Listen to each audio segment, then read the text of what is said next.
Pick your weapon. It's hard. It's hard. No, it's not.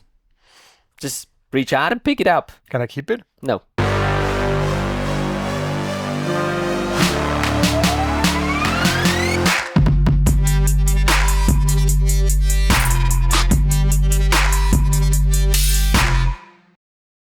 And welcome back to another episode of Reviewing Your Underwater Films with the amazing Matthias and Sebastian. Okay. We were just trying to decide, or Sebastian's trying to decide, which dive fog housing he should use for like his next vacation. And I don't understand why you're struggling so much picking one. Well, the key point is vacation.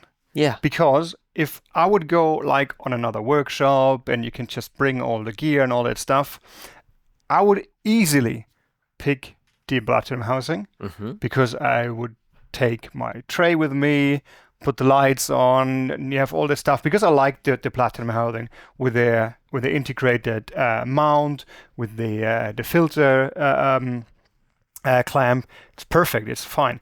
The only thing I'm missing, and that's for traveling, when I'm traveling as light as possible on a private vacation, is with the clamp on that one. You got this nice little, cold shoe mount. Yeah. And you have like a very compact setting. Lights on top, filter in front, that's it. No tray, nothing. Agreed, but let me show you something. Here we go. Where is it? Oh, I gotta dig down here in my little secret space, and I've got something that is gonna solve that problem for you, because I'm pretty sure that even if you're traveling on vacation, you have space for this little one-handle tray, which solves all your problems by attaching it to the housing. We can attach it this way, and you suddenly end up having that little attachment point. I know exactly what you mean.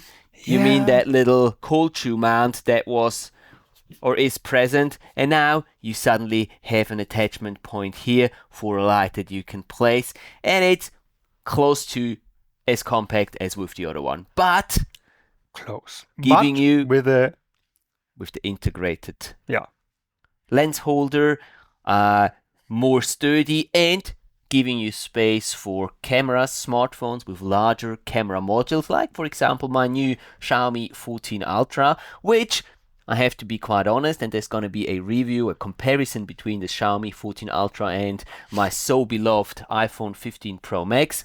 I do think that the Xiaomi produces nicer underwater shots than the iPhone 15 Pro Max.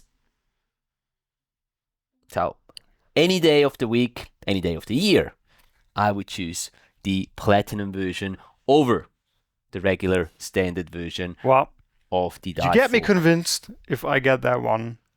Yeah, but you can't have it in silver. Remember, you can't have it. Just I buy it, no problem at all. But like, excuse me, Mr. Big Money. If it's about that, I don't need your gifts. Just in silver, it would fit nicely. Would be amazing. I understand. Well, maybe. My birthday is coming up in a few weeks. True. Did you hear that, dive fog? His birthday is coming up, and he would love to get one of these trays in silver. Well, we never know. They're quite responsive to these requests, so maybe dive fog will come up with a solution for you there. All right. Excellent. Well, we're not here to talk about my birthday or any other birthdays. No, but we're also here to say thank you to dive fog for sponsoring this video and the series, and as always they are offering a 6% discount, extra discount on any purchase you make from the dive fog webshop if you use the link down in the video description below, or the coupon code Matthias Lebo up and checkout, and that is valid for the platinum housing, the standard housing, any piece of gear that you find on their web shop. These extra 6% will be applied there. So dive fog, thank you very much for your support for the series and the channel here, and also for giving out such a great offer to our viewers. From now on as well, the new silver one-handle Sebastian tray. Okay, well, you can figure that out with dive fog yourself. Wow. Putting that things away. No, over here. Oh. Not on your side. I don't trust you anymore. That's true. I did not. Well, I want to tell you whose video we're watching today. Please. And that is going to be Steve Evans. Hello, Steve. And, Steve did a very good job in a detailed description what kind of stuff he was using. Excellent. So I will give you the brief of it. Okay, cool. He was filming in Thailand Nice. this year, actually in March. He was filming in 4K HDR. So we're watching it on HDR or in HDR here on the monitor. So that's probably a good sort of side note there, guys. Make sure that once you watch this video, that you watch it on an HDR capable screen. Most smartphones will have an HDR capable screen. MacBooks have an HDR capable screen, or if you have a television or something. Yeah, when you hop over to his channel and then watch the original one. Yeah, exactly. Not ours, because ours will not be in HDR. That's correct. So he was on the liveaboard for about 6 days in Thailand, as I said, and he was filming with a Sony Z90 in a Gates housing. Oh. Then he was using DJI action cams. Yeah. I think with the with the first edition. Yeah. Then he used a couple of different wet lenses for wide angle and macro.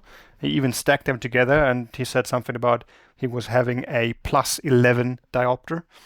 So he didn't stack the wet lenses together, but the diopters. Diopter, sorry. Yeah, not the way. Right. Yeah. Obviously, yeah. Well, close focus, wide angle. Why not? Why not? It's very creative. Anyways, and he was telling us as well he was editing with Premiere Pro. All right. So, anything else? That's it. All right. Steve, let's watch your video.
Very nice.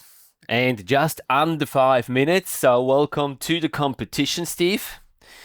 Your entry, your submission is going into the competition for a chance to win a spot on our upcoming underwater videography workshop in the Maldives in April 2025. And if you guys want to know more about that workshop, there's going to be a video link down below or in the video description here, which will give you all the information about the workshop that is coming up. There's still a few spots on that workshop available. And if you want to take place in the competition to win that free spot on the workshop, then there's also a video down below which will give you all the criteria that you need to meet to be eligible to go into winning that free spot on the underwater videography workshop in the Maldives. I don't know how many times you say it, competition and workshop, but too many, probably. Most probably, yeah. Well, we'll see. All right, let's talk about the video. Yes, let's do. Let's talk about underwater videos. Let's talk. Well, I think there are a lot of things to talk about. Ooh. Well, good things as well. What do you mean as well? Not only improvements. I'm not talking about bad things. We're never talking about bad things. We do. First of all, we do. We do. First of all, well, I want to start with the intro, but the intro is at the same point where we will start a discussion already. I know that. Well, I liked the intro. Even there were pictures in it. I liked it. It got us started into the video, and it was not bad because like how quick they were showing and with the grid. And I'm going to say something now that might shock you. Oh, wow. Okay. Even though I'm hugely against using stills in an underwater video, I did enjoy that intro. I think it works. Well done, Steve. This is one of the very rare occasions, Steve. Thank you for showing me that it's possible. This is one of the very rare occasions where I think that the photos worked, but I think it's because of what you said. It's because it's not just a photo shown on the screen, but it's animated in a way, and with the grid and coming in and out and showing the boat. I think it worked. And it served a very specific purpose. Yeah. So yeah. That's fine. It's not just random in the middle of something. Look, I wrote it down on the plus side. Wow. Intro, photos. That's a very unique moment in this whole series here. I don't think I've ever said that before in the series, but this time I think it really worked. So kudos, well done, Steve, on showing me and proving me wrong when I say photos are always a bad idea in a video. It's very good. Very good. Obviously I like not it. that I way. like it. Yeah. Yeah. Let's talk about the shots. I mean, Let's do. They're stable. They are. I like the variety again of shots. Yeah. Because like we're going often we're going from wide angle to closer than to not macro but really close. And I like some individual just some random shots that were very good, like from the stingray and pretty good they're shots. Sharp. They're like well composed. Yeah. They're like the lighting is nice, and this is one of the questions that I have, like, because I don't remember hearing anything about lights. No, he wasn't and saying anything. It does actually look like a lot of the shots were not filmed using artificial lighting. I think a lot of the shots were filmed just with natural light, and I'm this is a guess, but I'm guessing this is also why you went for HDR, because that way you can just push the highlights and the shadows further apart and lighten up the shadows a little bit more while you're bringing down the highlights without actually having to use artificial light to light up some darker areas. Might have been the reason for you to go into the HDR or make that decision to go HDR. So yeah, I think most of the shots were taken with no lights, but there's certainly a couple of shots where you could clearly see that lights have been used. Yeah. So I'm a little confused as to Steve not giving us that information on lights, because he was very precise on all the other equipment that he've used. I was checking the Steve, memo, but maybe I you can let us find know. Maybe you can let us know down in the comment section below whether you've used lights at all, or maybe they were lights from your dive buddy or someone who was with you, and you just got them to do an off-camera lighting for some of the shots. Yeah. So, where was I going with this? I don't know. Well, we're talking about Now composition. we're talking about the composition and the kind of shots here, the stable, the variety, stability, not And the stable. quality of certain shots. I was talking about the composition and the lighting, and most of the time it was, I think, natural lighting from just the environment. And I think you've positioned yourself most of the time quite cleverly so that you got a good natural lighting on most of these shots. Actually, some of them, I think, some more artificial lighting would have been beneficial. Like I remember one shot with the sweet lip underneath the table coral, which the sweet lip was, excuse me, very much in the darker area of the shot and wasn't very clearly to be seen. So I would have wished for some artificial lighting on that specific shot, and there was a couple, like a handful of the shots where I think it would have benefited as well to have some more artificial lighting there. I'm gonna say something that is probably gonna shock you. Transitions. Oh, come on. No. Yes, go ahead. The transitions, the zoom in transitions, like the first 2 or 3 that we saw in the film, I kind of like them. Oh, no. Yeah, I did. I kind of like them, Steve. I think they worked, like, because all of the cutting was also done to the beat. Towards the end, I think you got a little off beat, but at the beginning, you were right on the beat, and it worked fine. And these zoom in transitions, like the first 2 or 3, they're nice. And I even wrote down in the plus section transitions, again, which I'm not a big fan of generally speaking, but this time I think they worked. You'll get to talk in a moment. But then you had one transition which went, I think, from left to right, like a swipe transition or whoosh transition from left to right. And then I added a not behind the transition that I put on the plus side, because I think that one transition kind of destroyed the whole transition section for me. If you had stayed with the simple zoom in, like consistent with that one transition that you had at the beginning, it would have worked better. I think that one transition did not do any good to the entire film. Now you're allowed to speak. No, I don't want to anymore.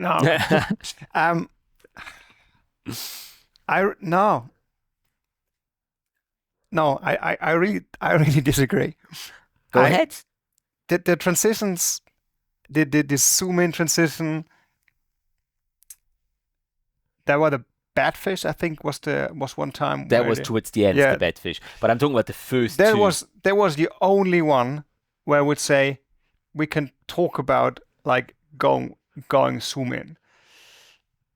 And I wouldn't do it there because I don't know. Because you don't know how to do them? Is that the reason? No, it's not the reason, but thank you. No, I don't know. Just ignore him, Steve. I think they work well in your piece. But now I'm interested in hearing your opinion. I know. Seriously, in that kind of piece, I just found them disturbing.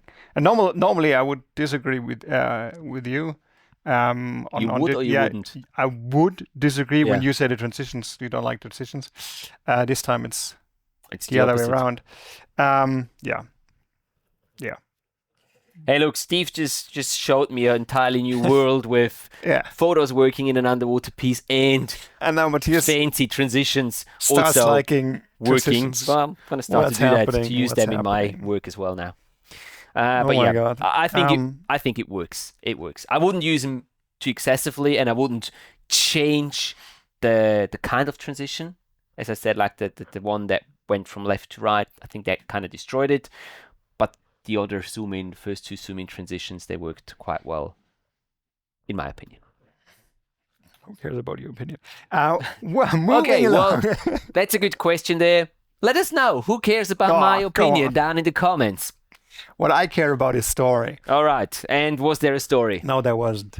We agree on that one. Did you like that? Wow. Where's this aggressiveness coming from?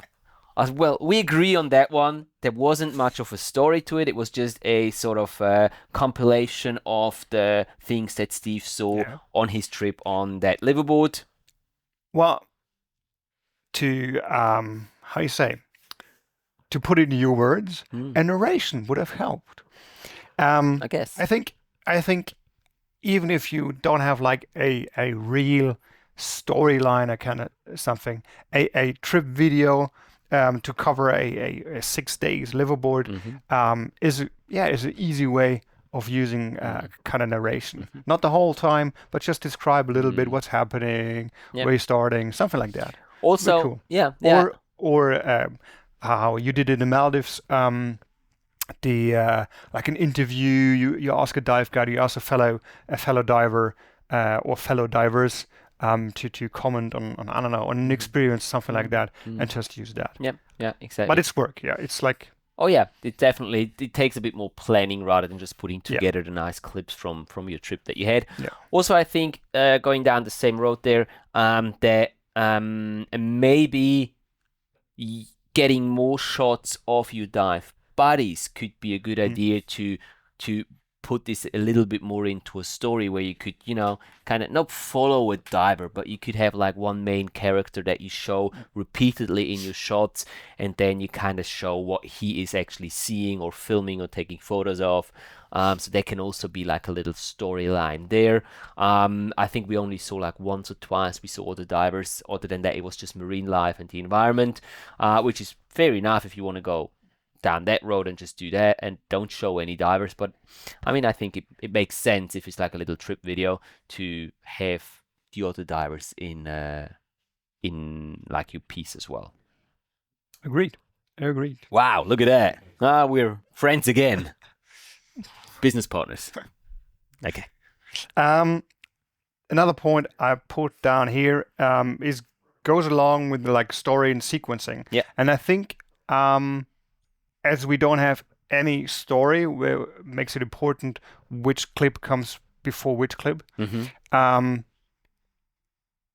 There could be some rearrangement. Yeah. I think there are some clips which are, I don't know, they don't fit like area-wise and color-wise as well. And I don't mean in terms of color matching, more in like from one area to another, it's like because it some looks are different, shallower, others are deeper, and it's like switching them. That would be that one.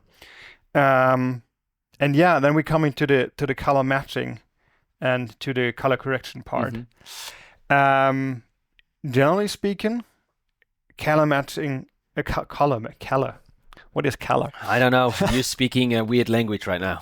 Color matching is one part, I think, where a good improvement could be made. Just like in terms of the white balance and stuff like that, and saturation, especially if we're going from wide angle to closer shots. Stuff like that. Does it make sense to link our color matching video down below? It does. We'll do that. Check it out down below in the video description. And then dark shots. I wrote down dark shots and HDR. I think quite a few shots were. I'm not saying they were underexposed, and I think they were created too dark. Because I think you checked at the beginning for the brightness of the screen, and I checked in the middle somewhere, just like if it's really on the highest brightness level. Well, I'm assuming he corrected them, but corrected them on the waveform way too low. Especially the midtones, I would say. The problem, I think, could be if you're doing HDR, and I don't remember how in Premiere Pro it all works with the lumetri colors. But for example, in Premiere Pro, in DaVinci, you have to set. Well, I think it's everywhere we work in an HDR environment. You have to set the base brightness, the nits, where you want to grade, where it's going to be delivered. And if you set that one too low or too high, you're grading or you correcting to the wrong brightness. And there are a lot of other things with HDR which make things more complicated. And depending on how much you do, you end up like in shots having like darker midtones and darker shadows. Long explanation. Short version, the shots are too dark. Well, thank you for that short version too. All right. Anything else? No. No. Okay. Well, do you care? Would you care summing it up for Steve? Yes, because I talked a lot. Well, what you okay? Well, before you sum up, well, so you can catch your breath, I'll just let everyone else know that, as always, Steve's video and his YouTube channel will be linked down in the video description below. Go over there and check out Steve's other content that he's got on his YouTube channel. And if you guys have a film that you would like us to watch and review here within the series, then you can send us an email to contact@matthiaslebo.com and let us know a few details about the film, where it's been recorded, what camera equipment you've used, what lights, lenses, and so on. Anything that you think is beneficial for us in reviewing your film here and giving you the best possible feedback is would be appreciated. And yeah.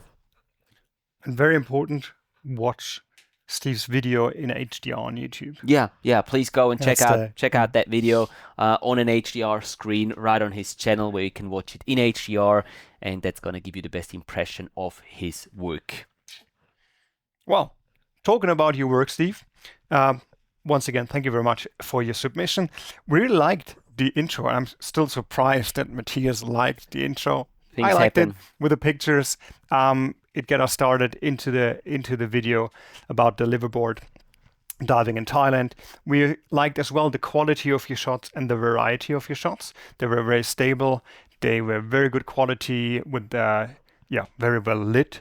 We don't know if we're using video lights or always artificial lighting, but very well lit, very detailed, very nice. We think you can work first of all at the story part of your video. If that's a narration you use just to go along with the video, explaining a little bit what you see, what you're doing, or if you're using kind of interview stuff from fellow divers or from dive guides to put under the video.